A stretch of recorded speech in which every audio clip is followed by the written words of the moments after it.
All right.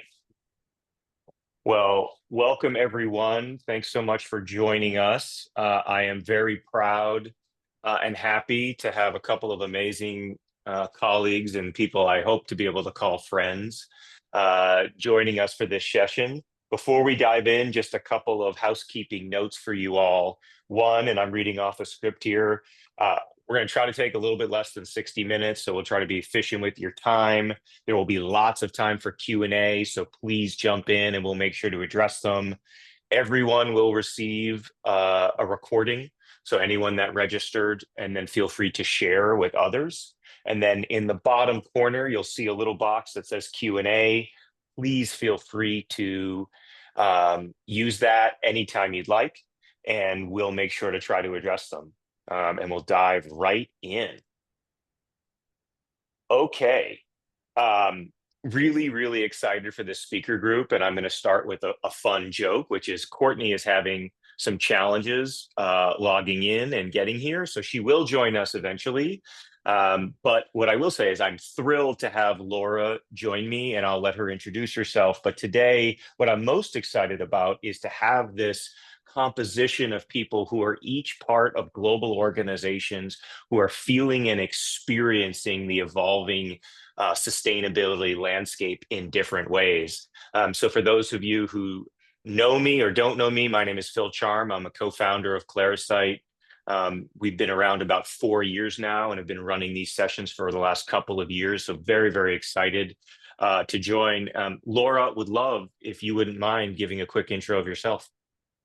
Sure. Hi, everybody. So I manage the global travel program at Autodesk for the Americas region, but I also manage all of our global sustainable travel initiatives. I'm based in San Francisco and excited to be here. Amazing. And Courtney, who will be joining us eventually, I'll give a quick intro for Courtney. So Courtney is the sustainability head for Hitachi Digital. Hitachi Digital is a sub of a number of the Hitachi brands. She's based here in the US, in Boston, so another Bostoner, which is always great to have in this community. And the thing that I think I'm most excited about with this group is Laura and Courtney have both seen and experienced the journey of sustainability, the ebbs and flows in what they're doing across a lot of different phases of the life cycle. The highest end, the lowest end, the places where there was ambiguity, and the place there was maybe more clarity. And I think being able to have a conversation collectively around where are we, how are the changes impacting us, what is known, what is unknown, and what is the strategies, I think are something we can all benefit and learn from. And what I love most about both Laura and Courtney is they're unafraid to share a data-driven perspective, whether or not they know you're going to agree with it or not. And so I think what you will absolutely get out of this is strong opinions about the way the world is working today, with an acknowledgement that we don't necessarily know the way the world is going to work tomorrow. And so we're going to have to be flexible. And if you come out of this session with nothing more than what are one or two strong perspectives and beliefs about the way the world is working now that you can bring back to your organizations and to your decision-making processes, I think it'll be great. And let's see. So really going to spend most of the time in discussion, but I'll cover off on just a couple of key things that are shaping the landscape today.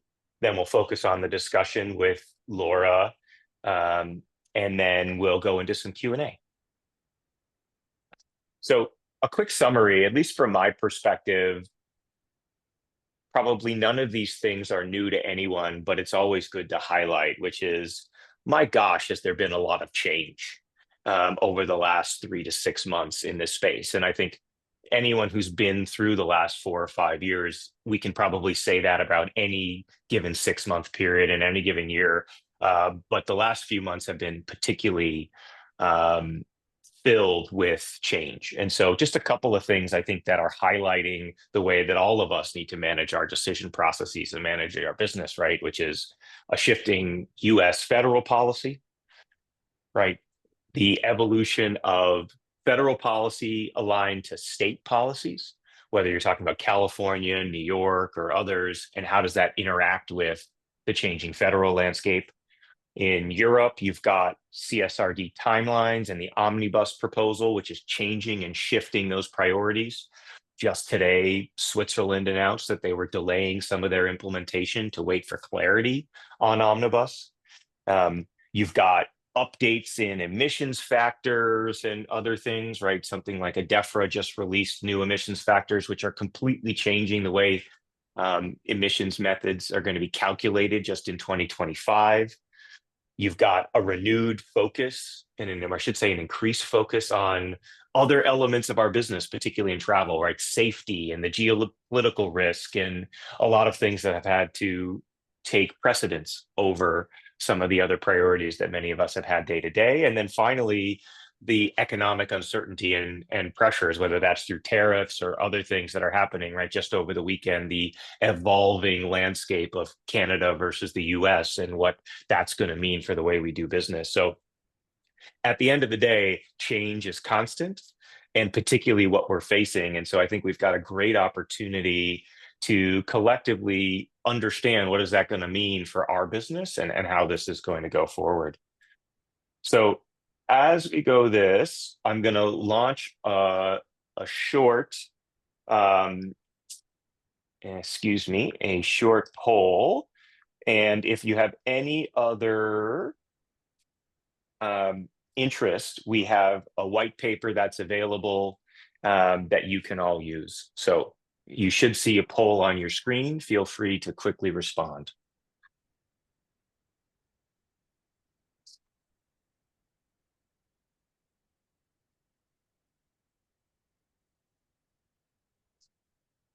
Okay.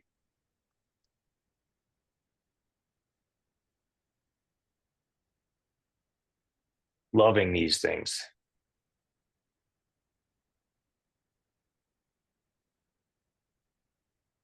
Okay, some really good themes coming up, many of which Laura knows all too well.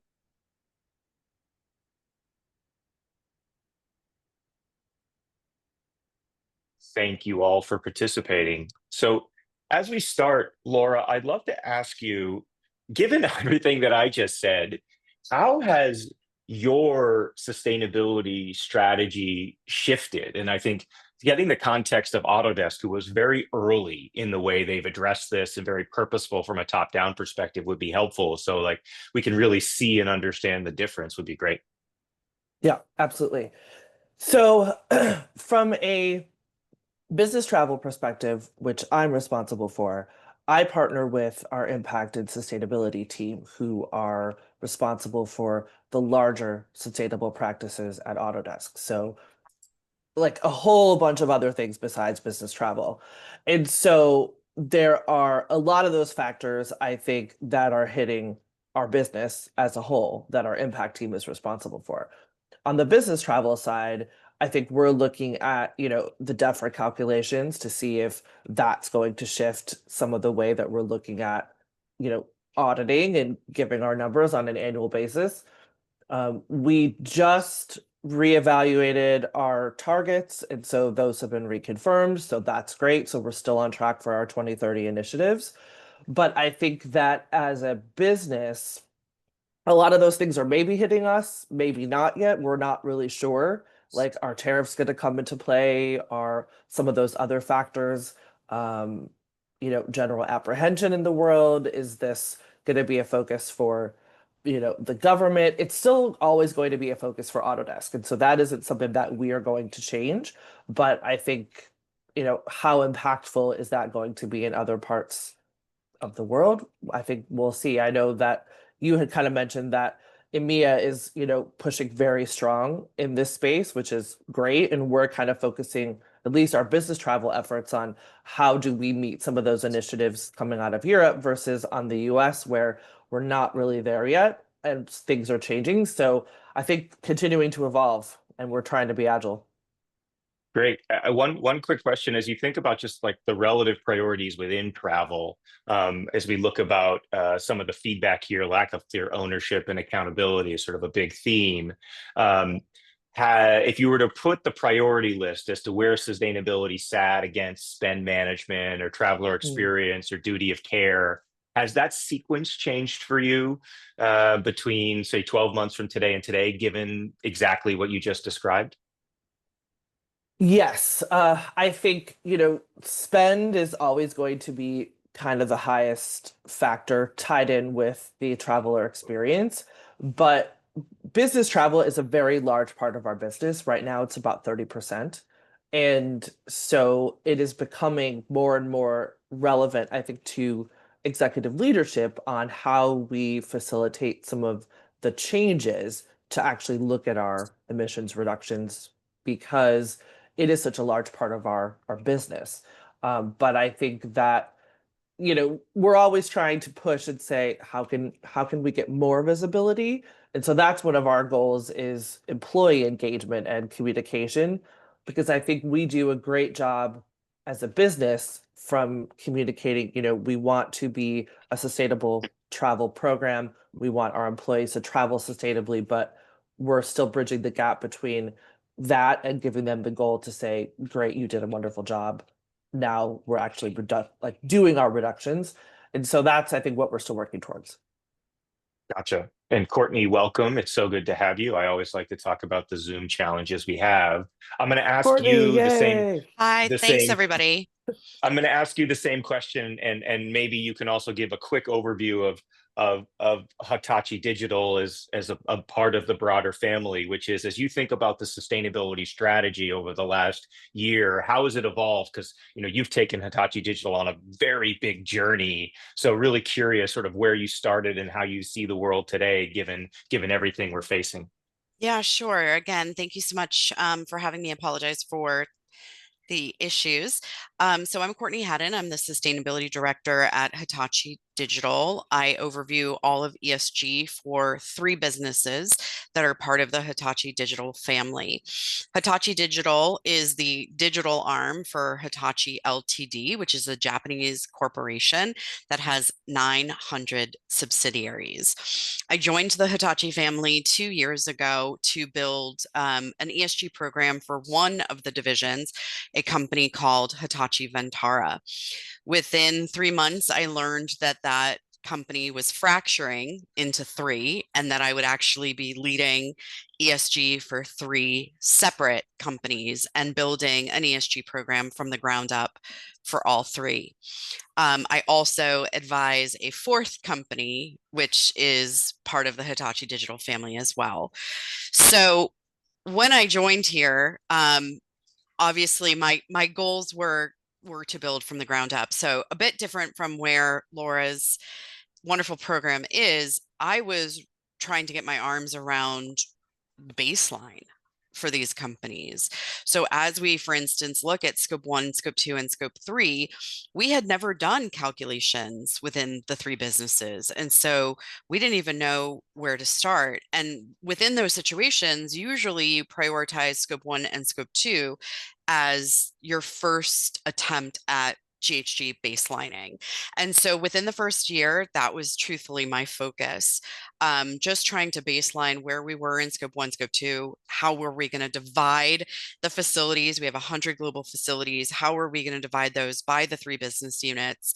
And then due to customer interest and the regulatory landscape, we ended up in the second year really accelerating our scope 3 work. And we've just completed our scope 3 baseline for the three companies for FY24. And so where we are with corporate travel is for the first time having an accurate sense of how corp travel fits into our overarching footprint. And while corporate travel for us is not, it depends on the three businesses. One of the businesses does have a hardware product, the other has software and services. So when you look at the three businesses, they're also very, they're different CEOs, different business structures, different sales teams, globally situated in different places. And so corp travel is different for each one of them. And yet Corp Travel is a part of the Hitachi Digital shared services. And so it will be a very interesting conversation when we look at implementing certain policies, for instance, across Corp Travel, and when we look at the percentages of Corp Travel amongst the three businesses and how to balance both, efficiency and customization. So that's a little bit about me and where I'm focused. And again, apologize for being delayed on the call. No, I thank you for that. Just fascinating to start and join an organization focused on one very large business, and then for it to be fractured to three and a half or something like that. I guess the question I'd ask to both of you is, and Laura, you mentioned this a bit, which is, as you think about what good looks like, and what are the metrics and the goals that you're looking at in a nearer term. I think oftentimes we struggle because we're talking about, from a sustainability perspective, these longer term ambitions. But Laura, you're talking about this, Courtney, you're talking about sort of like annual types of targets. Would be very curious, as you think about engaging with leadership, what are the types of goals that your leadership is focused on? Is it all longer term, or are there some shorter term milestones, and kind of what is driving those types of focus, and has it changed? I think from a sustainability perspective, our leadership is looking for us to give them those short-term goals.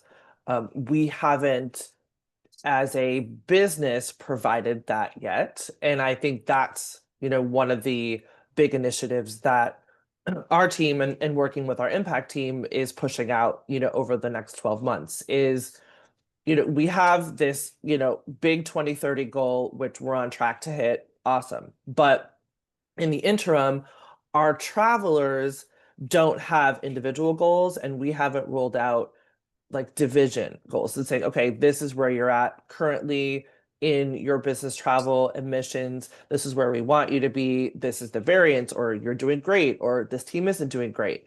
So we are working on that communication and how we build individual footprints for folks to say, okay, I'm doing great, I'm not doing great. Because we have, all of our preferred partners who are showing, their emissions factors when they're booking a trip, or preferred hotels that we're vetting for sustainable practices. And so we have all these things in place, and, other tips and tricks on how to travel sustainably, but there is something that we need to tie back to the individual yet. And so that's what we're working towards. And I think that our goal is to have that out by the end of this fiscal year, so that our goals for next fiscal year are looking at this one saying, this is where the gaps are, these are the opportunities, and then getting folks there by the end of our FY27. Great. Courtney, very curious to get your answer to this too, given all the kind of the foundational changes that you've made. Yeah, I think, I think my view from Laura's is a little different, because I'm not just focused on corp travel. I'm focused on emissions across all scope 1, scope 2, scope 3. And so when we began looking at impact, it was being very thoughtful of multiple intakes. So number one, what were customers looking for? Where did they want to see investments? Where were they looking for mitigation? Then it was prioritization of baselining. You can't mitigate until you measure. And so we needed to really focus on measurement and where were we starting from. And so with, both of those things in mind, customer interest, are you cutting back in product? Are you cutting back in scope 3? How are you managing, your operational emissions? That was first and foremost. Let's consider what our customers need. Let's consider where we are. And then the third piece of that puzzle was the regulatory landscape. You can't do business, either for your customers or within markets if you're not compliant. And so being a global company, we have 100 global offices across Hitachi Digital. We also had to be very, very thoughtful of what the regulatory landscape looks like. So where were we needing to report on scope 1, scope 2, scope 3? What sort of preparations needed to be done for instance, CSRD or the California regulations? And so I will say 2 years ago, I felt like the path was a little clearer. It was a little bit more like, here's what we're being asked to do by customers. Here's where we are. Here's how we build a path. And then I would say, this year has certainly changed that conversation. With the new presidential election in January and some realignment of focuses within the US, I think it took the foot off the gas a little bit, to be honest, in terms of GHG. And so those of us who lead, sustainability and ESG kind of said, oh, well, thank God there's CSRD. Like, keep the path going, keep doing all the great ESG work. We have CSRD coming up. And then with Omnibus, it got delayed. And so all of a sudden, frankly, with the executive teams, it was a bit of a different conversation. It was, how do we continue to make sustainability, ESG, GHG emissions, GHG, mitigation important to a company that isn't necessarily being pressured to do that. And I think, it's still there. It still exists. There's still pressure from customers. There's still pressure from regulatory, and therefore there's still pressure on our CEOs, but it's just a little bit more turned down than it was a year ago. And so as we look forward, I think the good news about that is it has allowed me to, where I was kind of hit the ground running and had a very aggressive and ambitious path forward, we're planning to submit to SBTI this summer, having literally only been here 2 years and done, scope 1, scope 2, scope 3 in that short period of time. I think for us, it's giving us a little bit more time to cross T's, to dot I's. We're right now starting to have conversations with our scope 3 SMEs and saying, okay, here's what your baseline is. Here's what the levers are. Let's talk about what mitigation looks like over a course, a little bit longer of a course of time. We don't have to start making immediate and aggressive changes now, which oftentimes need more resources. We can maybe be a little bit more thoughtful about what that path looks like over the next fiscal year plus. So Gotcha. No, that's really helpful. And I think, Courtney, one of the things I've always been really impressed by with you is your sort of myopic focus on the customer back perspective of this, which is, what are my customers demanding? How does that translate into revenue, into impact for my business unit leaders, is something I think you did from the beginning that oftentimes takes a while for others to come in. Sort of last question to both of you, which is, given what you both just described, I'd be curious, like, what is the metric that you're thinking about using for the rest of this fiscal year to measure success in sustainability? Is it going to be around costs and emissions, Laura? Is it going to be around getting insights out to the traveler? Like, Courtney, really be curious for both of you, sort of what is that kind of North Star that you're going to be using over the next sort of and I know, Courtney, you guys are on an April fiscal year, so you're in, I guess, finishing up Q1, sort of the rest of this fiscal year for both of you.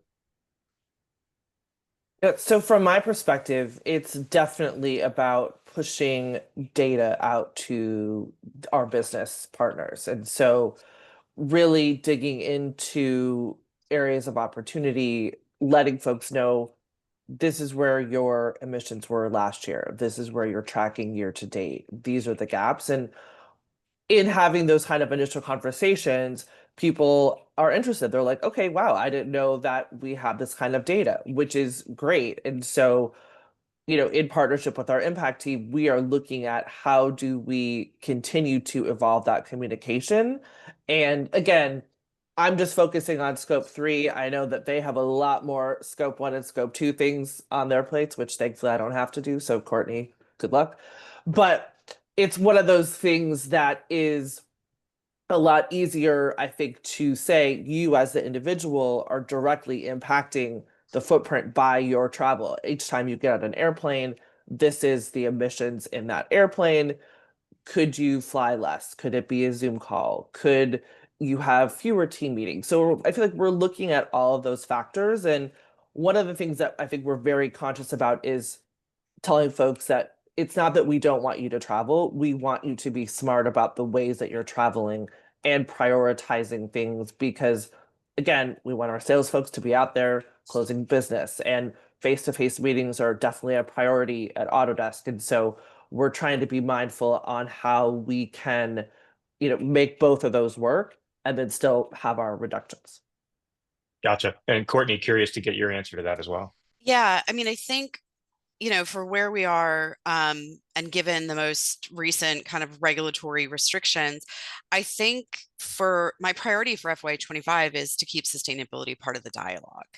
I think Mhm. we switched from last year where there was such, even the last couple of years where there was just such aggression around ESG topics, around human rights, around GHG measurement, around assurance, which is a whole nother dialogue that we really, I think now that things have changed a little bit, or like I said, that maybe the foot has come off the gas a little bit, it's how do we keep sustainability front and center in the conversation?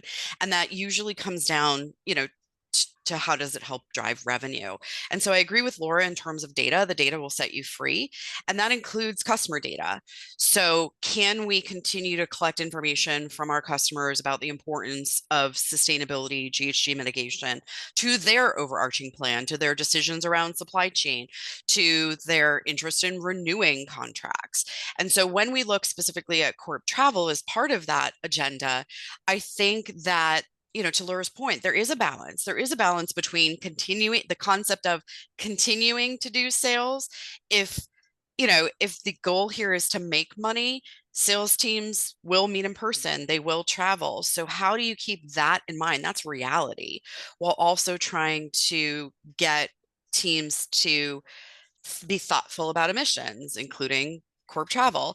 And so I think that that's going to be, now that we have that scope 3 baseline, now that we're going to start having SME conversations, now that we're going to be talking about the levers to pull, I think it's going to have to be a balance between reality and ambition. And Mhm. so, for me, for certainly the next 3 quarters, my hope is to continue collecting data, to continue to communicate risk, to continue to show where an investment in these types of projects, including, management of travel, has a benefit, has a bottom line benefit to the business. If you're going to sit here and tell me you're going to make money by traveling, how do I argue that? What does that look like to set that argument? And you have to really be looking at metrics.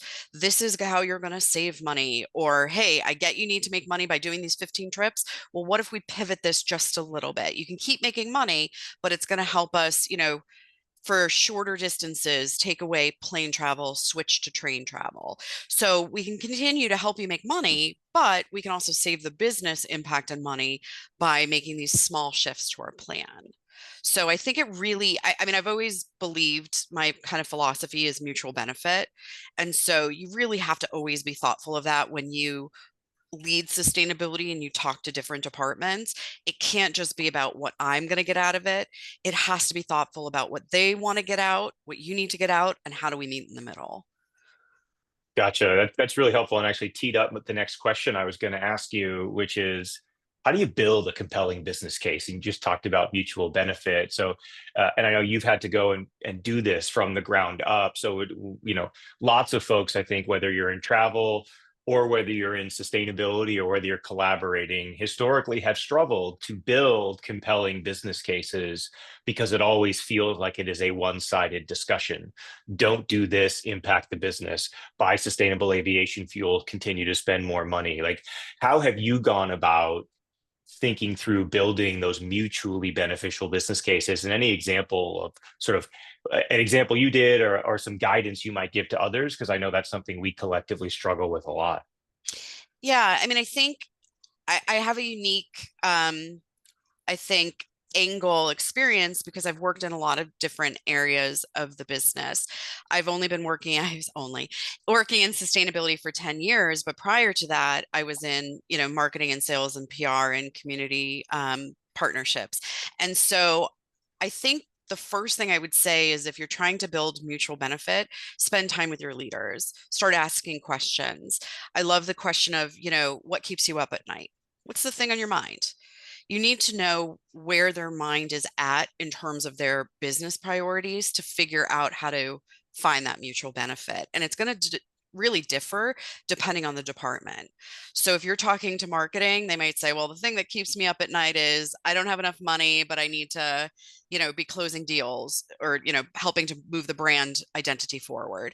Okay, well, now how does my goals fit into that? How can I help you, to do that while also helping me? And that really kind of crosses all areas, whether it's HR or facilities or product. You really need to better understand what they're focused on for the next 9, 12 months, and then see how you match your goal with their goal. And I think that is about listening. It's about hearing. It's about doing research beyond your area of responsibility. So even if you are in sustainability and ESG, start doing some searches about like, what is the state of HR right now in our global world? What are the things that HR people are thinking about before you even get on the phone with that leader? Do a little bit of research about what these execs are thinking about and prep yourself for that conversation. One of the ones that I have always enjoyed, and that I think a lot of times ESG folks don't necessarily think of, is the power of talent acquisition. Sustainability is so high on the list of requirements and preferences from certain generations who are looking to get hired that they're saying, well, we're really trying to be competitive with millennials or Gen Z. Okay, cool. Here's all the data that's going to show you that a millennial Gen Z is more likely to go to a company that has a strong sustainability program. They're also willing to take a cut in pay. So now I've just given them, warmth with talent. I've given them a way to save money with talent. And I've given them content to continue to be engaging talent. And so I think, understanding where those leaders come from and figuring out how to match your goals to those needs is probably a good way to continue to grow our areas of responsibility. I love that. Thank you. Thank you, Courtney. I couldn't agree with you more. I'd say the number of conversations that I'm having with sales leaders who are struggling with, how do I hit my number? How do I continue to be more efficient and do more with less? And then how do I reimagine the role of AI in these processes and the role that sustainability and sustainable travel can play in those is really compelling. I'd say the point I'd make on that example is it's never been more important to be in front of your customers. But in a world with AI, less is more. And so picking about those intentional moments where you can have real impact really allows you to facilitate a conversation around efficiency, around cost and emissions. Um, Laura, I have a slightly tangential question for you, which is as you think about building these cases, where are you running into the most resistance across your organization related to kind of your climate initiatives tied to your day job of travel, even in a company like Autodesk that is so committed to this and has top-down communication around it? Yeah, so I think a few things. One, I think it's a lot about education. And like one of our kind of initiatives in, early 2020 was around SAF and how do we get involved in purchasing SAF. And that was very unknown kind of within Autodesk. And, some of our partners came to us and said, hey, we have this opportunity. Would you like to get involved? We're like, yes, absolutely.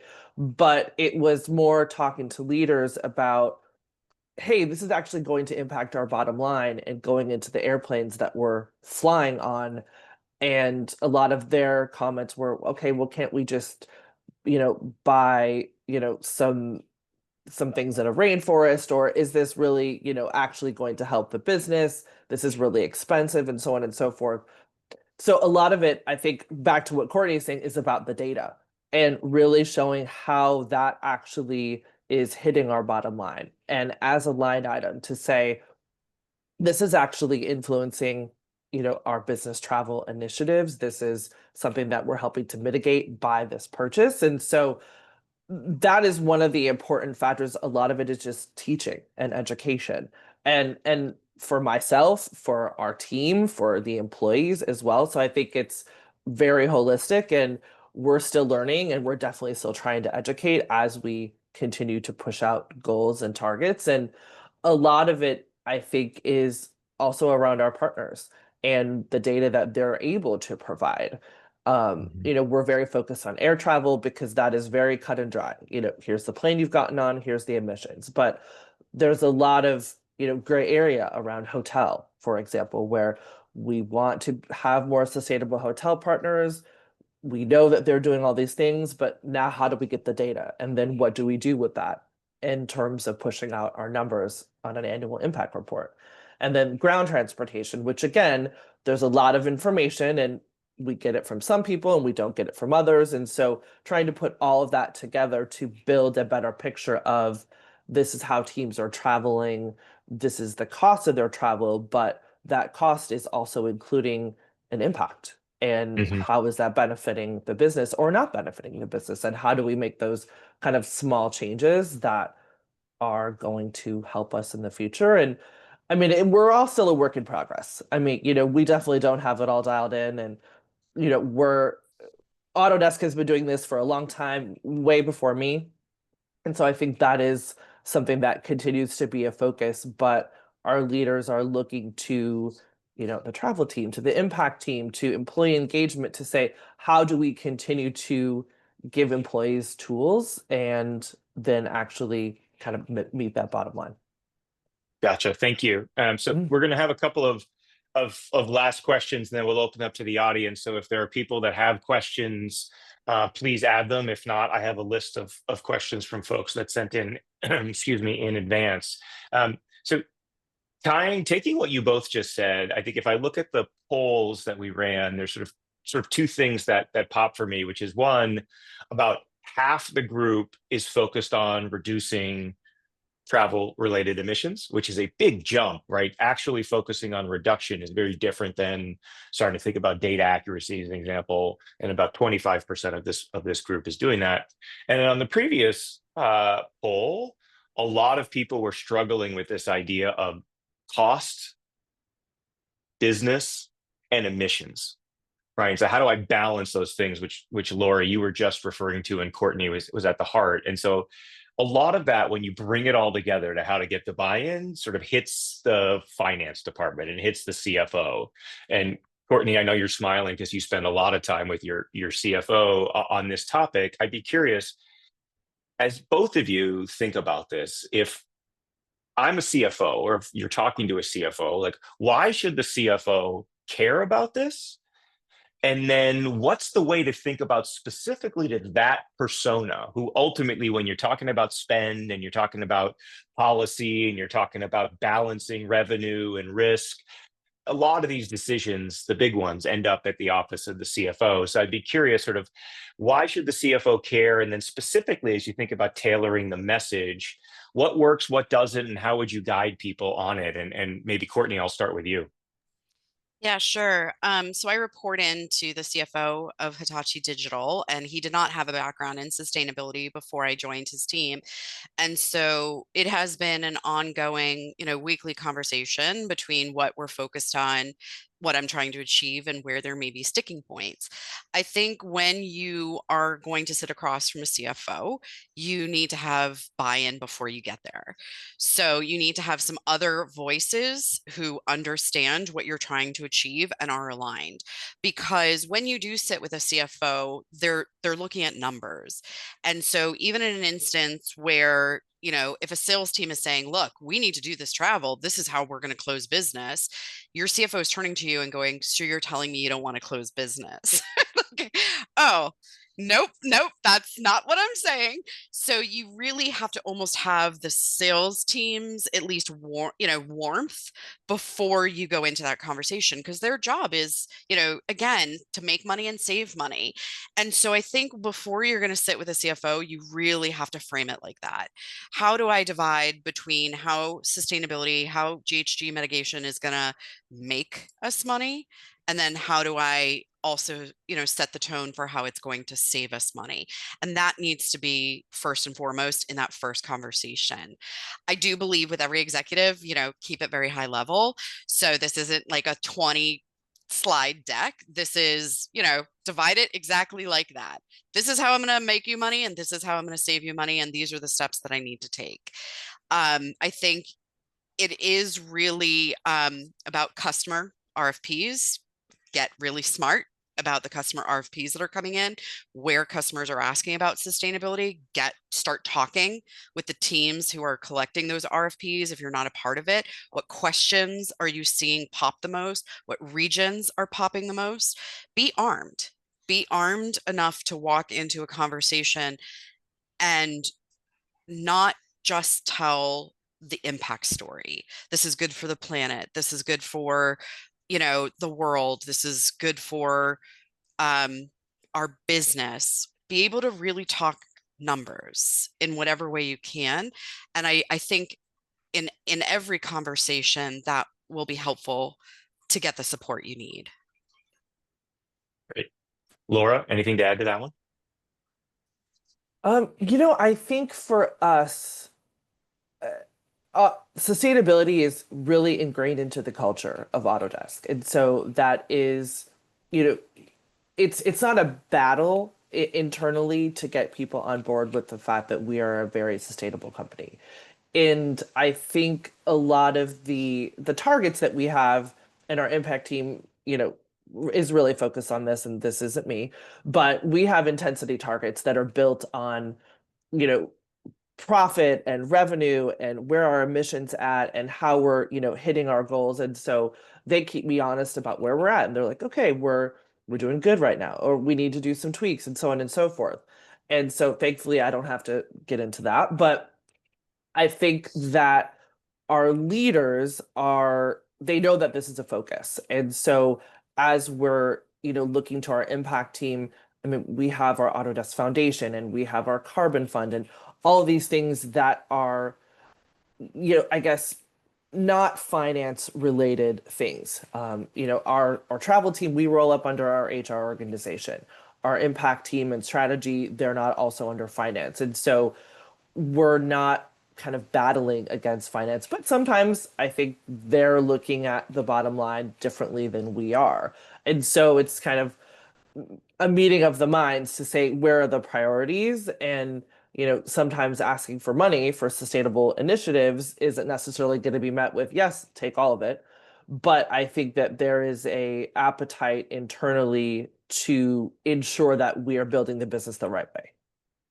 Gotcha. Thank you. Yeah, I really like both of those perspectives. I think they're balanced and different and really complementary to one another. I think the thing that I would add, and Courtney, I loved it, like, how are you going to save money? How are you going to make money? I think the third point that really approaches commonality here with the finance audience is how are you reducing my risk, which touches both of these things. And so if you can say, here's how I'm going to help make money, here's how I'm going to help save money, and here's how I'm going to help you manage risk from a finance perspective, I think that's a very powerful one. And that's, I think, what Laura, you and all the different stakeholders involved balance. They do a lot on the risk management side of the brand and the commitments that you've made and building it and embedding it in products. Last question, and then we're going to go to the audience, which is, given everything you just said and the uncertainty over the next few years, who do you believe should ultimately own the emissions target in a business? And feel free to put context or qualify anything you're saying, because like you just said, Laura, lots of people own different pieces of it, but ultimately there has to be a single kind of owner of the overall goal. So I'd say thematically, and then specifically for travel, if you have a perspective on who should be the owner, would be really curious to get your thoughts. Sure. I feel like from a travel perspective, we don't have all the information. I mean, we are not the sustainability experts. I mean, like Courtney is, she lives it. Whereas sustainability is part of our life. And so the fact that our kind of impact team really owns that, I think, at least from an Autodesk perspective, and for me personally, that makes me feel more comfortable with the fact that they're the ones who are understanding all of the background information, that they are, getting our targets audited, that they're kind of feeding that to me, but we are definitely working in partnership to ensure that they understand from a travel perspective that these are our initiatives and goals. And so I I would love to be more knowledgeable about the things, that I can be, but it's definitely, at least from a personal perspective, not something that I think travel would own 100% of the time. But I think if we didn't have that level of partnership, that we would be much further behind. And so I think that that is one of the really important things, is having those sustainable champions, and not just on the travel team, but in all parts of the business, in working with our impact and ESG leadership to ensure that we are all kind of holistically saying, these are our initiatives, these are our goals, how do we push this out? And so it's really about that group thought leaders that I think are helping, in terms of just one particular part of the business owning it. Great. Courtney, would love your perspective on this as well. So my answer is a little complicated, but I'll do my best. So I think in terms of who should own kind of GHG emissions and sustainability, it should be the one who's kind of pulling together all the different data points. My reason for saying that is, if you are a corporation that has established a carbon mitigation goal, like a carbon neutrality or net zero, you are looking at, 15, 16, 17, 18 categories, give or take. And so there really is no way to just focus in one area. It is a conversation, within scope 3, you're talking about 15 categories. I've got to go through 15 different SME groups and have 15 different conversations about their baseline and my expectations of mitigation. Then obviously scope 1, scope 2. And so every time we have a conversation about, this is how much I'd like you to cut by, oh, well, there's no way I can cut by that, these things move up and down. And so there's really no way to do it in a silo. You can't have one team own this when you're looking at the totality of business, because every single increase of emissions or decrease of emissions affects another area. And so it really needs to be owned by somebody who can see all the moving parts. Now, in terms of where sustainability sits, I have had the pleasure in 10 years of sitting in probably 6 different areas of a business, from marketing to operations to legal to now within finance. And I think after all of that time, the thing that I have realized is the place where sustainability should sit is with the executive who believes in it, in supporting it. It really does not matter where you are in the organization, as long as you have an executive, even if you're reporting into the CEO, who constantly brings the challenges and opportunities to the table. And so, at the end of the day, I'm in agreement with you, Phil. Like, when we talk about making money and saving money, making money is your sales team and saving money is your regulatory, legal, and other. But at the, most often when I'm trying to get somebody to sit up and listen, or I'm trying to get resources, it's one of those two things. Either, if we make these changes, this is how we're going to make money, by closing sales, by being competitive, by, answering customer requests. And then the other side is, hey, this is how we're going to save you money, because if you are, banned from doing business in that region because you are not compliant, these are all of the customers that you're losing. These are the fines that you are going to get.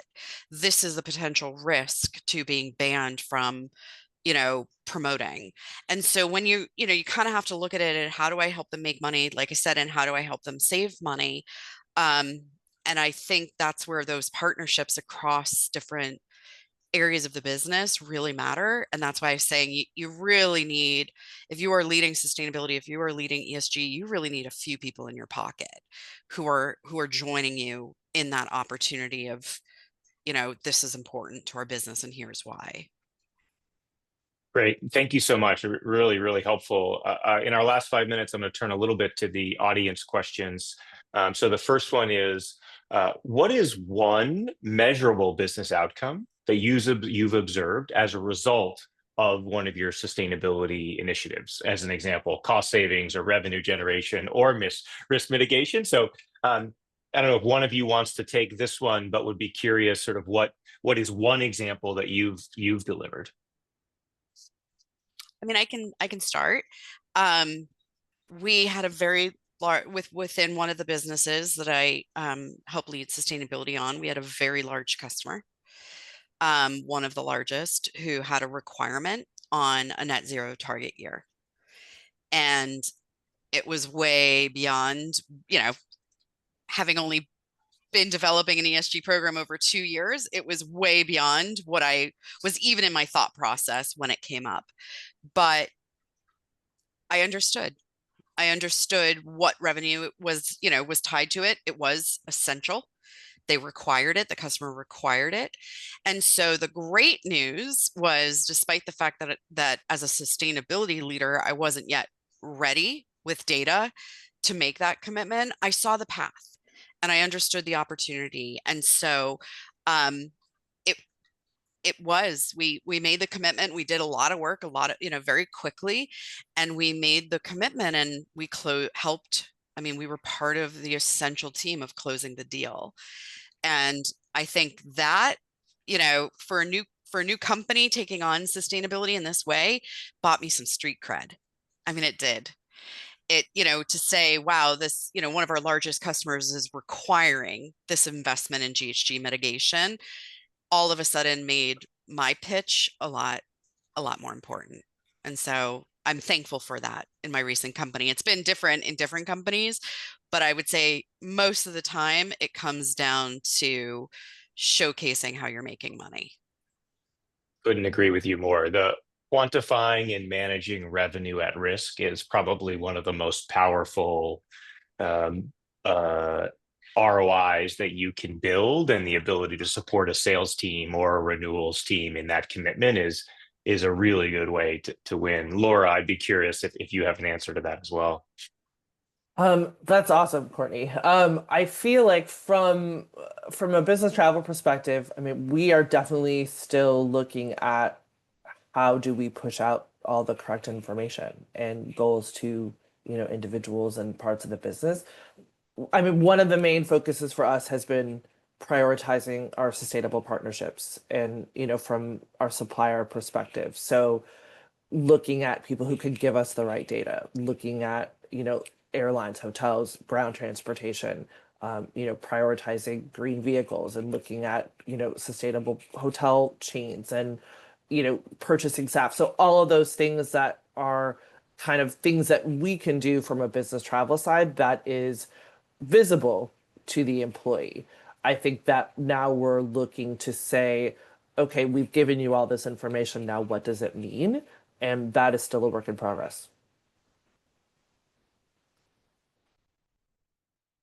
Gotcha. Yeah, I'll give one comment, and then we'll have one or two last questions, which is, I think that the most common things that I see is around cost savings in travel. So there's sort of two topic areas that I've seen really come to the forefront that organizations are using and winning and showcasing. So one is around demand management, particularly around internal meetings, and which is, in a post-COVID world, there's been a huge influx of internal meetings as people are coming back together. And I see a lot of CFOs looking at the numbers and just being shocked that 50 to 60% of all travel spend is being done for internal purposes.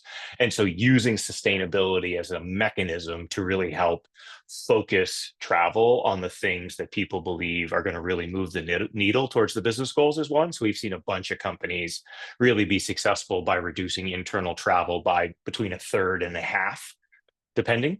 And then the other one is what I'll call meeting and events, which is kind of where to meet and who should attend, and being able to use cost saving mechanisms to really drive efficiency about where in the world should our global teams be meeting when they do need to be together, because it is essential. And then who should be going, what's the frequency of it, are really good examples of places you can manage the appropriate demand and make smarter decisions on that have a nearer term ROI. Last question that I see from the group, which is, if you had to make one recommendation for folks that want to drive change against the current environment and the uncertainty that we're in for the rest of the year, given the places that you both have sat, what would that be?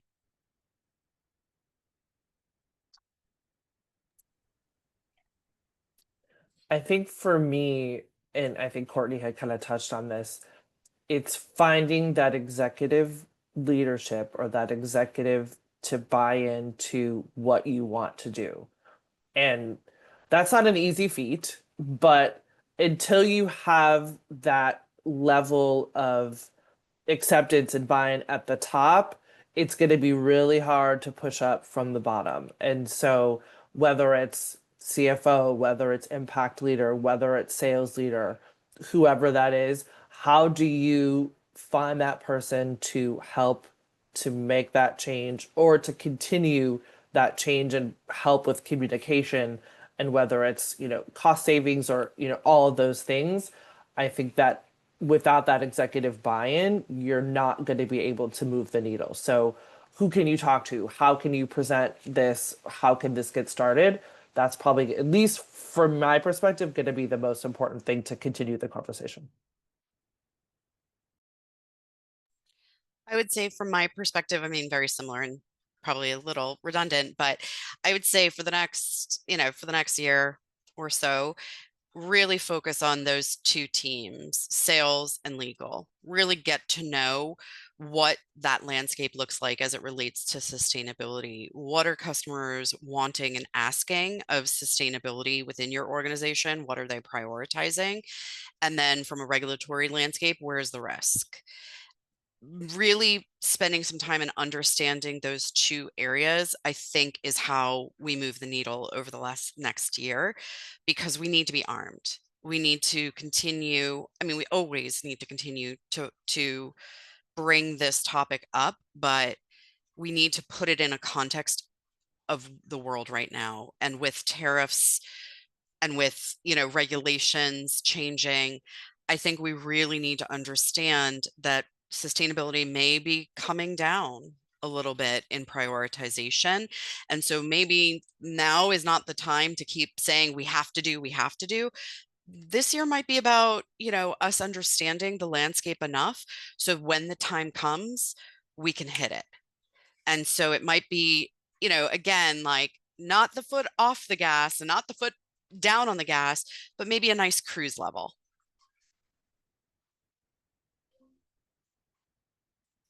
You are muted, Phil.